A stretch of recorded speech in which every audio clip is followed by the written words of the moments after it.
വചനത്തിലേക്ക് പ്രവേശിച്ച് മീറ്റിംഗിനായി സമയം വർദ്ധിക്കുവാനായി താല്പര്യപ്പെടുന്നു. നമുക്കിന്ന് പ്രോഗ്രാംസ് കുറച്ച് കുറവാണ്. അതുകൊണ്ട് ഒരു 9:15 വരെ ദൈവത്തിൽ നിന്ന് ശുശ്രൂഷിപ്പാൻ ശരണപ്പെടുന്നു. എല്ലാം ചതുർവിധമായി നടക്കുവാൻ കരങ്ങളിലേക്ക് സമർപ്പിക്കുന്നു. സങ്കീർത്തനത്തിലേക്ക് നമുക്ക് വരാം. 60-ാം സങ്കീർത്തനത്തിന്റെ 7-ാമത്തെ വാക്യം നമുക്ക് ചേർന്ന് നമ്മൾ വായിക്കാം. ഗിലെയാദ് എനിക്കുള്ളത്, മനശ്ശയും എനിക്കുള്ളത്, എഫ്രയീം എന്റെ തലക്കോരികയും യഹൂദ എന്റെ ചെങ്കോലുമാകുന്നു. യഹൂദ എന്റെ ചെങ്കോലാകുന്നു. യഹൂദയെ കുറിച്ച് ചില ചിന്തകൾ ചിന്തിച്ച് പ്രാർത്ഥിച്ച് അവസാനിപ്പിക്കുവാനായി കർത്തൃകളിൽ സമർപ്പിക്കപ്പെടുന്നു. ന്യായാധിപന്മാരുടെ പുസ്തകത്തിലേക്ക് നമുക്ക് കടന്നു വരാം. ന്യായാധിപന്മാരുടെ പുസ്തകം 1-ാം അധ്യായത്തിന്റെ 1ഉം 2ഉം വാക്യങ്ങൾ നമുക്ക് വായിക്കാം. യോശുവയുടെ മരണശേഷം ന്യായാധിപന്മാരുടെ പുസ്തകം 1-ാം അധ്യായത്തിന്റെ യോശുവയുടെ മരണശേഷം ഇസ്രായേൽ മക്കൾ ഞങ്ങളിൽ ആരാകുന്നു കനാന്യരോട് യുദ്ധം ചെയ്യുവാൻ ആദ്യം പുറപ്പെടേണ്ടതെന്ന് യഹോവയോട് ചോദിച്ചു. യഹൂദ പുറപ്പെടട്ടെ, ഞാൻ ദേശം അവന്റെ കയ്യിൽ ഏൽപ്പിച്ചിരിക്കുന്നു എന്ന് യഹോവ കൽപ്പിച്ചു. ഇസ്രായേലിന്റെ അടിമത്തത്തിൽ നിന്ന് ഇസ്രായേലിന്റെ പുറപ്പാട് പുസ്തകത്തിൽ നമുക്ക് കാണാൻ കഴിയുന്നുണ്ട്. മോശയുടെ നേതൃത്വത്തിൽ ഒരു ജനം, അല്ലെ, ഫറവോന്റെ അടിമത്തത്തിൽ കിടന്ന ഒരു ജനം പുറപ്പെടുന്നു. എന്നാൽ മോശ മരിച്ചതിന് ശേഷം നേതൃത്വം യോശുവയുടെ കരങ്ങളിലേക്ക് വരുന്നു. യോശുവയുടെ കരങ്ങളാൽ അത്ഭുതം സംഭവിക്കുന്നു. ഹായി പട്ടണം പിടിച്ചെടുക്കപ്പെടുന്നു. യെരിഹോ മതിൽ തകർക്കപ്പെടുന്നു. യോർദാൻ വിഭാഗിക്കപ്പെടുന്നു. അനവധി അത്ഭുതങ്ങൾ സംഭവിക്കുന്നു. എന്നാൽ യോശുവയുടെ മരണശേഷം അടുത്ത ഒരു നേതൃത്വ സ്ഥാനത്തേക്ക് ഒരാളെ അവതരിപ്പിക്കുവാൻ കഴിയാതെ ആയിരിക്കുമ്പോൾ ഇസ്രായേൽ ജനം തന്നെ ദൈവത്തോട് ആലോചന നേരിട്ട് ചോദിക്കുന്നത് നമുക്ക് കാണാൻ കഴിയും. മോശയുടെ കാലത്ത് സമാഗമന കൂടാരത്തിൽ കടന്നു ചെന്ന് ദൈവത്തിൽ നിന്ന് കേൾക്കുന്ന ദൂതുകൾ അവന് മാത്രം കടന്നു ചെല്ലാൻ അവസരമുള്ളായിരുന്നു മോശയ്ക്ക്. മോശ കടന്ന് ദൈവത്തിന്റെ ദൂതുകൾ കേട്ട്, ദൈവത്തിന്റെ ആലോചനകൾ കേട്ട് വെളിയിൽ വന്ന പ്രകാരത്തിലുള്ള ജനത്തിന് അത് കൈമാറിയിരുന്നു. വേറെ ആർക്കും ദൈവത്തിൽ കടന്നു ചെല്ലാൻ അനുവാദമില്ല. യോശുവ ദൈവത്തിന്റെ ഉറപ്പാടുകളെ കേട്ടു. യെരിഹോവിനെ അവൻ ഉറ്റുനോക്കുവാൻ എന്നപ്പോൾ സർവ്വ സൈന്യാധിപനായി യേശു കർത്താവിന്റെ പഴയ നിയമപ്രത്യക്ഷതകളിൽ ഒന്നായി സർവ്വ സൈന്യാധിപനായി യോശുവയുടെ മുമ്പിൽ കർത്താവ് പ്രത്യക്ഷപ്പെടുകയും അവനെ അനുഗ്രഹിക്കുകയും അധികാരത്തെ അവന് നൽകുകയും ചെയ്ത് നമുക്ക് കാണാൻ കഴിയും. എന്നാൽ യോശുവയും മരിച്ചു. ഇസ്രായേൽ മക്കൾ ദൈവത്തോട് ആലോചന വയ്ക്കാൻ അടുത്ത സ്റ്റെപ്പ് എങ്ങനെയാണ്, എന്ത് ചെയ്യണം, അതാണ് നമ്മൾ വായിച്ചത്. യോശുവയുടെ മരണശേഷം ഞങ്ങൾ എങ്ങനെ ആരോടാണെന്ന് യുദ്ധം ചെയ്യുന്നത്, കനാനോട് യുദ്ധം ചെയ്യാൻ പുറപ്പെടണമോ എന്ന് യഹോവയോട് അവർ ചോദിക്കുന്നു. അവിടെ ഒരു ചോദ്യം, ഒരു ഉത്തരവും നമുക്ക് കാണാൻ കഴിയും. ഇസ്രായേൽ മക്കൾ യഹോവയോട് ചോദിക്കുകയാണ്, ഞങ്ങൾ കനാനിനോട് യുദ്ധം ചെയ്യാൻ പുറപ്പെടേണ്ടതുണ്ടോ? മറുപടി കർത്താവിൽ നിന്ന് യഹോവയായ ദൈവത്തിന് പുറപ്പെടുന്നു. യഹൂദ പുറപ്പെടട്ടെ, ഞാൻ ദേശം അവന്റെ കയ്യിൽ ഏൽപ്പിച്ചിരിക്കുന്നു. ഹല്ലേലൂയ. പുറപ്പെടേണ്ടത് യഹൂദ ഗോത്രമാണ്. യഹൂദ പുറപ്പെട്ടാൽ മതിയാകും. എന്നാൽ പുറപ്പെട്ട യഹൂദയ്ക്ക് വേണ്ടി അവരുടെ കരങ്ങളിൽ ദേശം ഏൽപ്പിക്കുവാൻ എനിക്ക് കഴിയും. പുറപ്പെടേണ്ട ഉത്തരവാദിത്വം യഹൂദയ്ക്കുണ്ട്. യഹൂദ എന്ന പദത്തിന്റെ അർത്ഥം തന്നെ സ്തുതി എന്നാണ്. നമ്മതിലേക്ക് വരി, അല്ലേ? നമ്മുടെ കർത്താവ് ഏത് ഗോത്രത്തിൽ ജനിച്ചവനാണ്? യഹൂദ വംശത്തിൽ പിറന്നവനാണ്. യിശായുടെ കുറ്റിയിൽ നിന്ന് ഒരു മുളപൊട്ടി പുറപ്പെടുമെന്ന് കർത്താവിന്റെ വചനത്തിൽ യെശയ്യാപ്രവാചകന്റെ പുസ്തകത്തിൽ നമുക്ക് കാണാൻ കഴിയും. അത്ഭുതമന്ത്രിയായിരിക്കുന്നവൻ, വീരനായിരിക്കുന്ന ദൈവം, അല്ലേ? ധന്യനായ ഏകാധിപതി, അടുത്തുകൂടാത്ത വെളിച്ചത്തിൽ വസിക്കുന്നവൻ, സകല സൃഷ്ടിക്കും അവിജാതനായവൻ, ഹല്ലേലൂയ. പിതൃപുത്ര പരിശുദ്ധാത്മാവാകുന്ന ത്രിയേക ദൈവത്തിൽ ഒരുവനായിരിക്കുന്നവൻ, അവൻ പിറന്നത് ഭൂമിയിൽ ജഗത്തിൽ വെളിപ്പെട്ടത് യഹൂദ വംശത്തിലാകുന്നു. Praise the lord. ഹല്ലേലൂയ. യഹൂദ എന്ന പദത്തിന്റെ അർത്ഥം തന്നെ സ്തുതി എന്നാണ്. യഹൂദ എങ്ങനെയാണ് ആ പേരിലേക്ക് വന്നതെന്ന് ഉൽപ്പത്തി പുസ്തകം പഠിക്കുമ്പോൾ നമുക്ക് മനസ്സിലാക്കാൻ കഴിയും. ഉൽപ്പത്തി പുസ്തകം 29-ാം അധ്യായം 31 മുതൽ 35 വരെയുള്ള വാക്യങ്ങൾ വായിക്കാം. ഉൽപ്പത്തി പുസ്തകം 29-ാം അധ്യായം. ലേയ അരിഷ്ട എന്ന് യഹോവ കണ്ടപ്പോൾ അവളുടെ ഗർഭത്തെ തുറന്നു. റാഹേലോ മച്ചിയായിരുന്നു. യാക്കോബിന്റെ ജീവിത പശ്ചാത്തലമാണ് ഇവിടെ കാണുന്നത്, അല്ലേ? അമ്മയുടെ ഉപദേശപ്രകാരം അപ്പന്റെ അനുഗ്രഹം വാങ്ങി രക്ഷപ്പെട്ട് ഓടിപ്പോകുന്ന, എന്നാൽ പോകുന്ന മാത്രയിൽ ദൈവത്തിന്റെ സാന്നിധ്യം അനുഭവിക്കുന്ന, കല്ല് തലയടയായി വെച്ച് സഹോദരന്മാരെ കണ്ട് ദൈവത്തോട് ഉടമ്പടി ചെയ്ത് യാത്ര ചെയ്ത യാക്കോബ് ചെന്ന് പ്രവേശിക്കുന്നത് ലാബാന്റെ ഭവനത്തിലാകും. ലാബാന്റെ 2 മക്കളെ കുറിച്ച് അവിടെ ആ വേദഭാഗം നമുക്ക് കാണാൻ കഴിയുന്നുണ്ട്. ആരൊക്കെയാണ്? റാഹേലും ലേയയുമാണ്. ലാബാൻ യാക്കോബിനോട് ചോദിക്കുന്ന ചോദ്യമാണ്, നീ വെറുതെ എന്നെ സേവിക്കണ്ട, എന്റെ 2 മക്കളിൽ ഒരാളെ ഞാൻ നിനക്ക് വിവാഹം ചെയ്തു തരാം, നീ വെറുതെ എന്നെ സേവിക്കണ്ട, നീ പ്രതിഫലത്തിന് സേവിച്ചാൽ മതി. അവരുടെ റിലേഷൻ അങ്ങനെയാണ്, റിലേറ്റീവ് ആണ്, എങ്കിലും പ്രതിഫലത്തിന് സേവിക്കുക. അപ്പോൾ സുന്ദരിയായിരുന്ന റാഹേലിനെ യാക്കോബ് ഇഷ്ടപ്പെട്ടതുകൊണ്ട് റാഹേലിനെ തനിക്ക് മതിയെന്ന് തീരുമാനിച്ച് ലാബാനോട് യാക്കോബ് സംസാരിക്കുന്നു, ഞാൻ 7 സംവത്സരം നിനക്ക് വേണ്ടി വർക്ക് ചെയ്യാം, റാഹേലിനെ എനിക്ക് തരിക. എന്നാൽ റാഹേലിനെ കൊടുക്കേണ്ട സമയമായപ്പോൾ 7 വർഷത്തിന് ശേഷം യാക്കോബ് തന്റെ പിതാവിനെ എങ്ങനെയാണോ പറ്റിച്ചത് അതുപോലെ തന്നെ താനും പറ്റിക്കപ്പെടുകയാണ്. ലാബാനാൽ പറ്റിക്കപ്പെട്ട് ലേയാണ് അദ്ദേഹത്തിന് ലഭിക്കുന്നത്. എന്നാൽ ലേയ അദ്ദേഹത്തിന് ലഭിച്ചതിന് ശേഷം ആഗ്രഹിക്കാത്ത ആളെയാണ് ലഭിച്ചത്. ആഗ്രഹിക്കാത്ത ആളെ ആർക്കെങ്കിലും കിട്ടിയിട്ടുണ്ടോ? റാഹേലിനെയാണ് ആഗ്രഹിച്ചത്, പക്ഷേ ലേയാണ് ലഭിച്ചത്. അപ്പൊ ലേ ലഭിച്ചതിന് ശേഷം യാക്കോബിന് സാറ്റിസ്ഫാക്ഷൻ ഇല്ലായിരുന്നത് കൊണ്ട്, തന്റെ ആഗ്രഹം മുഴുവൻ റാഹേലിലായിരുന്നത് വീണ്ടും ലാബാനോട് അദ്ദേഹം സംസാരിക്കുകയാണ്, ഞാൻ വീണ്ടും നിനക്ക് വേണ്ടി വർക്ക് ചെയ്യുക. അടുത്ത 7 സംവത്സരം, എന്തൊരു സ്നേഹമായി 14 സംവത്സരം വർക്ക് ചെയ്ത് റാഹേലിന് വേണ്ടി പ്രതിഫലം റാഹേലിനെ ലഭിക്കാൻ വേണ്ടി അദ്ദേഹം വർക്ക് ചെയ്ത് റാഹേലിനെ നേടുന്ന നമുക്ക് കാണാൻ കഴിയുന്നുണ്ട്. എന്നാൽ ലേയയുടെ ജീവിതത്തെ നാം പരിശോധിക്കുമ്പോൾ ലേയ കണ്ണിന് ശോഭയുള്ള ആളായിരുന്നില്ല. റാഹേൽ സുന്ദരിയും സുമുഖിയുമായിരുന്നു. അതുകൊണ്ട് റാഹേലിനെ യാക്കോബ് അധികം ഇഷ്ടപ്പെട്ടിരുന്നു, ലേയ അധികം ഇഷ്ടപ്പെട്ടിരുന്നില്ല എന്ന് നമുക്ക് മനസ്സിലാക്കുവാൻ കഴിയുന്നുണ്ട്. ഇവർ തമ്മിൽ എന്തെങ്കിലും പ്രശ്നങ്ങളുണ്ടോ എന്നുള്ളത് നിന്ദകളോ പരിഹാസങ്ങളോ ഒക്കെ വീട്ടുകാരല്ലേ ഉണ്ടായിരിക്കും. എന്തായാലും ലേയെ യാക്കോബ് അധികം ഇഷ്ടപ്പെട്ടിരുന്നില്ല എന്ന് കാണാൻ കഴിയും. പക്ഷേ ലേയെ ദൈവം അനുഗ്രഹിക്കുന്നുണ്ട്. പ്രൈസ് ദി ലോർഡ്, ഹല്ലേലൂയ. ചിലര് നമ്മളെ റിജക്ട് ചെയ്തെന്ന് കരുതി റിജക്ഷൻ നിമിത്തം നാം ഭാരപ്പെട്ടു പോകരുത്. ഒരു പക്ഷേ ജോലി സ്ഥലത്ത് റിജക്ഷൻ അനുഭവിക്കുന്നവർ കാണും, അല്ലെ? ഒരു വിലയില്ലാതെ നമ്മളെ പുച്ഛിച്ച് തള്ളുന്നവരുണ്ടായിരിക്കും, പുച്ഛിച്ച് തള്ളുന്ന ബോസുമാരുണ്ടായിരിക്കും, കൂടെ വർക്ക് ചെയ്യുന്ന കോവർക്കേഴ്സ് ഉണ്ടായിരിക്കും. റിജക്ഷൻ എല്ലാ മേഖലകളിലും സംഭവിക്കാം. ജോലി സ്ഥലത്തുണ്ടാകാം, സഭയിലുണ്ടാകാം, അല്ലെ? അതുപോലെ കുടുംബ ജീവിതത്തിലുണ്ടാകാം. ഭാര്യ ഭർത്താവിനെ അത്ര കയറിയാൽ, ഭർത്താവ് ഭാര്യ അത്ര കയറിയാൽ റിജക്ഷനിൽ സംസാരിക്കുന്നവരുണ്ടായിരിക്കാം. ഇവിടെ ഇല്ലെന്ന് എനിക്ക് തോന്നുന്നു. റിജക്ഷനിൽ റിജക്ട് ചെയ്യുന്നവരുണ്ട്.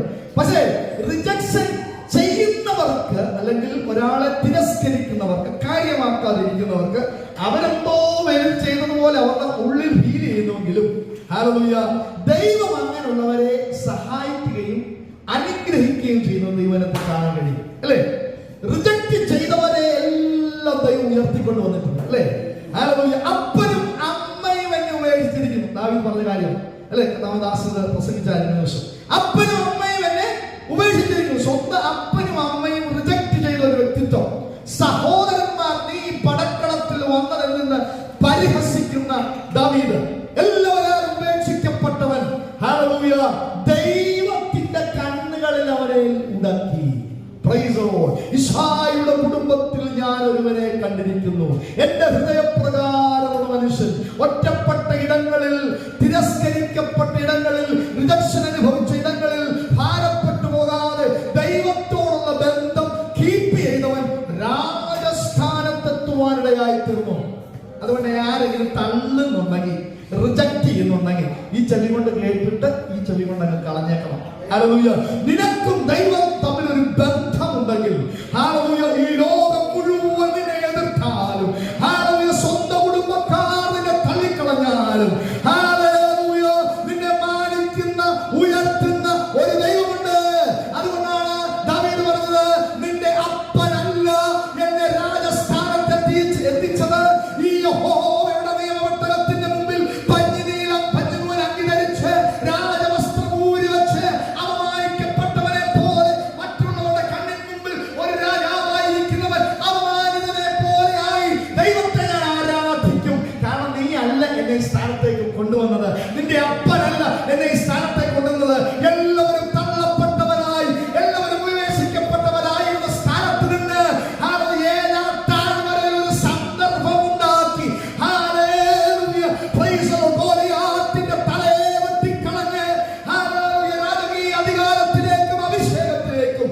ഹുഷായുടെ പട്ടണത്തെ വിറപ്പിച്ച് ശമൂവേൽ പ്രവാചകനിൽ കൂടി തന്റെ പേരിനെ വിളിച്ച് ഞാൻ അവൻ വന്നിട്ടല്ലാതെ കൈതാളത്തിൽ മുക്കുകയില്ലെന്ന് പറഞ്ഞുകൊണ്ട് ഒരു തിരഞ്ഞെടുപ്പ് നടത്തിയ ഒരു ദൈവം നമുക്ക് വേണ്ടി ജീവിക്കുന്നുണ്ട്. അതുകൊണ്ട് ജോലി സ്ഥലത്തോ വീട്ടിലോ ആരുടെ ഭാഗത്തുണ്ടെങ്കിലും ഒരു തിരസ്കരണം ഉണ്ടെങ്കിൽ ഇന്ന് രാത്രി അത് കാര്യമാക്കരുത്.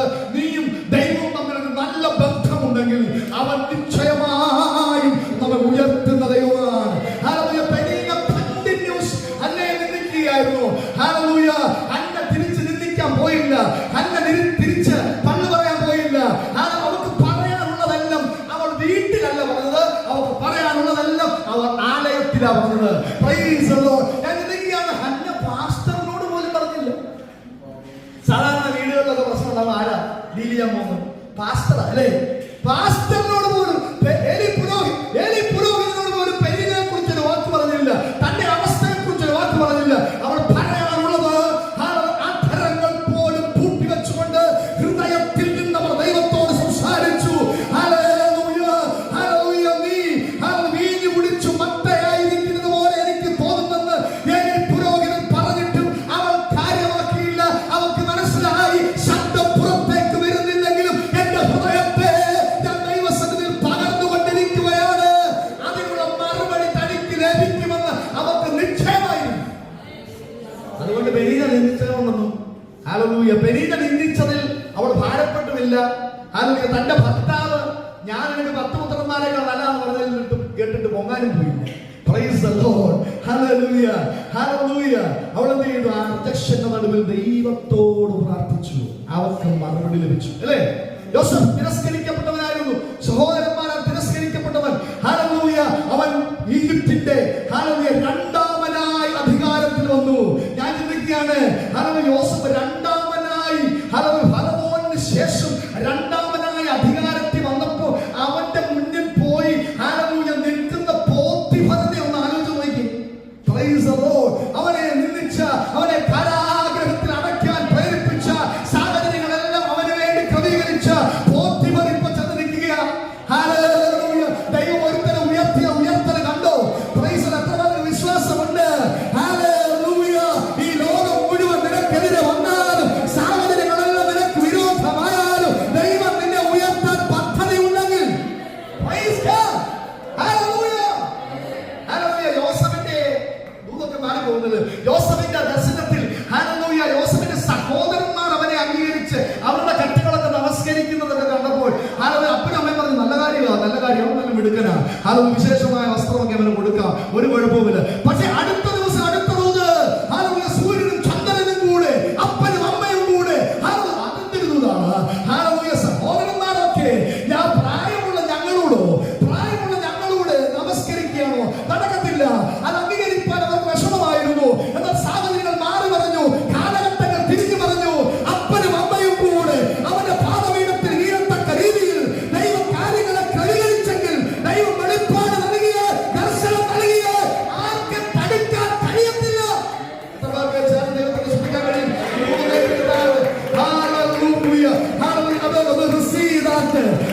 ഒരു റിജക്ഷൻ അനുഭവിക്കുമ്പോൾ സെൽഫ് പിറ്റിയിലേക്ക് പോകാതെ എന്റെ ദൈവത്തിന് എന്നെ ഉയർത്താൻ കഴിയും, എന്റെ ദൈവത്തിന് എന്നെ ആലിക്കാൻ കഴിയും.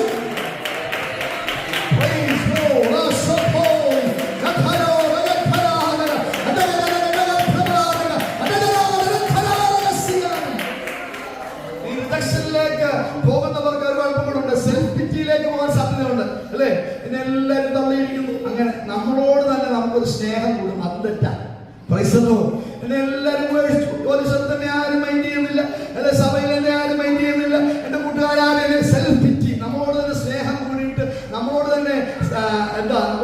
തന്നെ സ്നേഹം കൂടിയിട്ട് വിഷമിച്ചിരിക്കുന്ന ഡിപ്രസ്ഡ് ആകുന്ന അവസ്ഥയുണ്ട്. എന്നാൽ ഈ ഭാഗത്ത് ഞാൻ പറഞ്ഞ ആൾക്കാർ ആരെങ്കിലും ഡിപ്രസ്ഡ് ആയ യോസഫ് എത്ര പ്രതികൂലത്തിൽ കൂടെ പോയി, എത്ര കാരാഗ്രഹത്തിൽ കൂടെ പോയി. കാരാഗ്രഹത്തിൽ ചെല്ലുമ്പോഴും അവൻ അവിടുത്തെ യജമാനനായി മാറും. കാരണം അവന്റെ മേൽ ഒരു വെളിപ്പാട് കിടക്കുന്നു, അവന്റെ മേൽ ഒരു ദർശനം കിടക്കുന്നു, അവന്റെ മേൽ ആലോചനകൾ സംസാരിക്കുന്നു. ദൈവത്തിന്റെ ആത്മാവ് അവന്റെ മേൽ ഉള്ളതുകൊണ്ട് അവൻ സെൽഫ് പിറ്റിയിലേക്ക് പോയില്ല. അവൻ ദൈവത്തെ ഉയർത്തി ദൈവത്തിൽ നിന്ന് പ്രാപിച്ചു. അവൻ നമ്മളിൽ തന്നെ ഡിപ്രസ്ഡ് ആയി പോകാൻ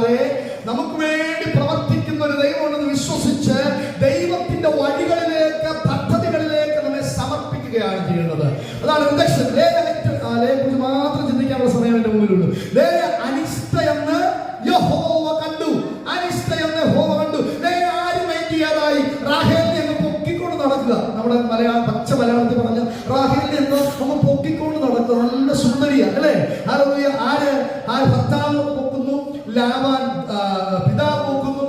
അപ്പൊ ലേയ്ക്ക് സൗന്ദര്യം കുറവാണ്, ലേയുടെ കണ്ണിന് ശോഭയില്ല. അതുകൊണ്ട് ലേ എപ്പോഴും കുറ്റം പറഞ്ഞുകൊണ്ട് യാക്കോബ് മൈൻഡ് ചെയ്യുന്നില്ല. എന്നാൽ റാഹേൽ മച്ചിയായിരുന്നു. യഹോവയ്ക്ക് അവൾ അനിഷ്ടയാകുന്നത് കണ്ടപ്പോൾ യഹോവ കണ്ടിട്ട് അവളുടെ ഗർഭത്തെ തുറന്നു. എത്ര സുന്ദരിയാണെങ്കിലും ഒരു പ്രൊഡക്ടിവിറ്റി ഇല്ലെങ്കിൽ, അടുത്ത തലമുറയെ ദൈവത്തിന് വേണ്ടി ദാനം ചെയ്യാൻ കഴിഞ്ഞില്ലെങ്കിൽ എന്തൊരു പരാജയപ്പെട്ട ജീവിതമാണ് പിന്നത്തെ റാഹേൽ. യാക്കോബിന്റെ അടുത്ത് കരയുന്നുണ്ട്, ഞാൻ മരിച്ചു പോകും, നീ എനിക്ക് തലമുറയെ തരിക. യാക്കോബ് പറയുന്നത്, ഞാനല്ല നിനക്ക് തലമുറയെ തരേണ്ടത്, സ്വർഗത്തിലെ ദൈവമാണ്. അവൻ നിന്റെ ഗർഭത്തെ അടച്ചാൽ എനിക്കൊന്നും ചെയ്യാൻ കഴിയത്തില്ല. അതുകൊണ്ട് നീ അവനോട് പ്രാർത്ഥിക്കുക. എന്നാൽ ലേ അനിഷ്ട എന്ന് കണ്ടപ്പോൾ യഹോവ ഗർഭത്തെ തുറന്നു. ഇന്ന് രാത്രിയിൽ പരിശുദ്ധാത്മ വിളിച്ചു പറയുന്നു, ചില മേഖലകളിൽ നീ റിജക്ഷൻ അനുഭവിക്കുന്നുണ്ടെങ്കിൽ, ഏത് സാഹചര്യത്തിലായാലും ദൈവത്തോടുള്ള ബന്ധത്തിൽ നീ മുന്നോട്ട് പോകുന്നെങ്കിൽ നിന്റെ അടഞ്ഞ മണ്ഡലങ്ങളെ തുറക്കുവാൻ കഴിയുന്ന ഒരു സർവശക്തനായ ദൈവമുണ്ട്. വിശ്വാസമുണ്ട്. ഗർഭം ധരിക്കുന്നു. ഗർഭം ധരിച്ച് ആദ്യത്തെ മകനെ പ്രസവിക്കുന്നു. 32-ാമത്തെ വാക്യം, യഹോവ എന്റെ സങ്കടം കണ്ടു, ഇപ്പോൾ എന്റെ ഭർത്താവ് എന്നെ സ്നേഹിക്കും എന്ന് പറഞ്ഞ അവൻ എന്ത് പേരിട്ടു? രൂബേൻ എന്ന് പേരിട്ടു. ആദ്യത്തെ മകൻ ജനിക്കുന്നു, രൂബേൻ എന്ന് പേരിട്ടു. ഹല്ലേലൂയ. അപ്പോൾ അവന്റെ അകത്തെ ഒരു ചിന്തയാണ്, കുറച്ചൊരു അഹങ്കാരം പോലെ ഒരു ചിന്തയാണ്. എന്താ മക്കളില്ലെന്ന് അല്ലേ? ഒരു സുന്ദരിച്ചവനൊക്കെ മേക്കപ്പ് ഒക്കെ ഇട്ട് ആ കാലത്ത് നടക്കുന്നതായിരിക്കും. പക്ഷെ അവക്ക് പിള്ളേരൊന്നുമില്ല. അപ്പൊ അവക്കകത്തൊരു ചിന്ത വന്നു, ഓ യഹോവ. അവ അവളിലേക്ക് തിരിഞ്ഞു പറയുകയാണ്, യഹോവ ഇപ്പോൾ എന്റെ ഭർത്താവ് എന്നെ സ്നേഹിക്കും എന്ന് പറഞ്ഞവൻ രൂപേൻ എന്ന് പേര്. രണ്ടാമത് വീണ്ടും 33. ഓരോ വാക്യത്തിലും പിള്ളേരുണ്ടാവില്ലേ? ഓരോ വാക്യത്തിലും 33. അവൻ പിന്നെയും ഗർഭം ധരിച്ച് മകനെ പ്രസവിച്ചു. ഞാൻ അനിഷ്ട എന്ന് യഹോവ കേട്ടു. ഹല്ലേലൂയ. അനിഷ്ട എന്ന് യഹോവ കണ്ടു. 31-ാം വാക്യം, അനിഷ്ട എന്ന് യഹോവ കേട്ടു. അതുകൊണ്ട് ഇവനെയും എനിക്ക് അടുത്ത തലമുറ ശിമെയോൻ അല്ലേ? 34-ാമത്തെ വാക്യം, ഈ സമയം എന്റെ ഭർത്താവ് എന്നോട് പറ്റിച്ചേരും. ഞാൻ അവർക്ക് എത്ര പുത്രന്മാരെ കൊടുത്തു? 3 പുത്രന്മാർ. മറ്റേ പുള്ളിക്കാരി എന്തിയെ? 3 പിള്ളേരായി. 3 വാക്യത്തിനകത്ത് 3 പിള്ളേരായപ്പോൾ, നിമിഷ നേരം കൊണ്ടായപ്പോൾ, ഹല്ലേലൂയ, മറ്റേ പുള്ളിക്കാരി എന്തിയെ? വിഷമിച്ച് നടക്കുക. പക്ഷെ ഇവള് പറയുകയാണ്, ദൈവം എന്നെ സഹായിച്ചു അല്ലെ? രൂപേൻ എനിക്കുണ്ടായി, ശിമെയോൻ എനിക്കുണ്ടായി. ഹല്ലേലൂയ. എന്റെ ഭർത്താവ് എന്നോട് പറ്റിച്ചു. പക്ഷെ ഈ 3 കുഞ്ഞുങ്ങളും ഉണ്ടായപ്പോൾ ഇപ്പൊ പറയുന്ന സെൽഫിറ്റി എന്ന് പറയുന്നത് പോലെ തന്നിലേക്ക് തന്നെ തിരിഞ്ഞിട്ട് അവൾ സംസാരിക്കുന്നത് അല്ലേ? എന്റെ ഭർത്താവ് എന്നെ സ്നേഹിക്കും. ആദ്യത്തെ കുഞ്ഞിന്റെ പേരാ, എന്റെ ഭർത്താവ് എന്നെ സ്നേഹിക്കും. രണ്ടാമത്, ഞാൻ അനിഷ്ട എന്ന് തോന്നിയത് കൊണ്ട് അടുത്ത കൊച്ചിനെ എനിക്ക് തോന്നുന്നു അല്ലേ? ഞാൻ 3 പുത്രന്മാരെ പ്രസവിച്ചത് കൊണ്ട് എന്റെ ഭർത്താവ് എന്നെ സ്നേഹിക്കും. എന്റെ എന്റെ എന്റെ എന്റെ എന്റെ അല്ലേ? ഞാൻ അവള് റാഹേലിനെ കളിയാക്കി കണ്ടു. എന്റെ ഭർത്താവ്, ഇനിയും എന്റെ ഭർത്താവ് എന്നെ സ്നേഹിക്കും. എനിക്ക് 3 മക്കളെ അവൻ തന്നു. അവളിത് പറഞ്ഞുകൊണ്ട് തന്നിലേക്ക് തന്നെ ചിന്തിച്ച്, തനിക്ക് ദൈവം കൊടുത്ത വിടുതലിൽ ആനന്ദിച്ച് തന്നിലേക്ക് തന്നെ ചിന്തിച്ചുകൊണ്ടിരുന്നവൾ 4-ാമത്തെ കുഞ്ഞാ ഉണ്ടായപ്പോൾ എന്താ പറയുന്നത്? അവൾ പിന്നെയും ഗർഭം ധരിച്ച മകനെ പ്രസവിച്ചു. ഇപ്പോ ഞാൻ യഹോവയെ സ്തുതിക്കുമെന്നവൾ പറഞ്ഞു. അതുകൊണ്ട് അവൻ യഹൂദ എന്ന് പേരിട്ടു. യഹൂദ എന്ന പദത്തിന്റെ അർത്ഥം സ്തുതി എന്നാണ്. 4-ാമത്തെ കുഞ്ഞുണ്ടായപ്പോൾ അവൻ പറഞ്ഞു, ഇനി എന്റെ ഭർത്താവിനെ സ്നേഹിക്കുന്ന കാര്യമൊന്നും ഞാൻ പറയത്തില്ല, എനിക്ക് കൊച്ചുണ്ടാകുന്ന ഞാൻ പോയത്തുമില്ല, ഇനിയും എന്റെ കർത്താവിലേക്ക് ഞാൻ തിരിയും. ഹല്ലേലൂയ. ഞാൻ ഇനിയും യഹോവയെ സ്തുതിക്കും. ഹല്ലേലൂയ. അവൻ യഹൂദ എന്ന്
കർത്താവിനെ സ്തുതിക്കും.